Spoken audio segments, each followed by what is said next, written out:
Welcome back, this is for you, chocolate lover. Are you dreaming about those fudgy brownies? Or about that perfect crispy brownie top? I bet you want to learn what the fudgiest brownie recipe is. Join us for just 2 minutes to discover this super easy recipe for the most intense chocolate taste.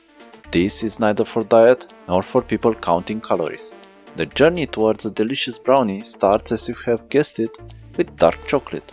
The darker the chocolate, the richer and fudgier the brownie will turn out. It's a slow process, but has a very sweet reward in the end. In the video description, you'll find a few useful tips like how not to ruin the eggs, or how to make sure you get a crispy top, the secret ingredient to intensify the chocolate taste, why the baking time is so important, and so much more. Serve it with berries jam, fresh fruits, vanilla ice cream, sour cream, and, of course if you can handle it, more chocolate cream.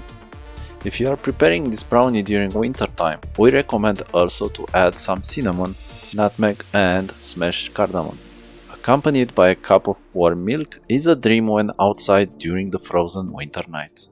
Enjoy your new dessert and let us know if the taste exceeds your expectations.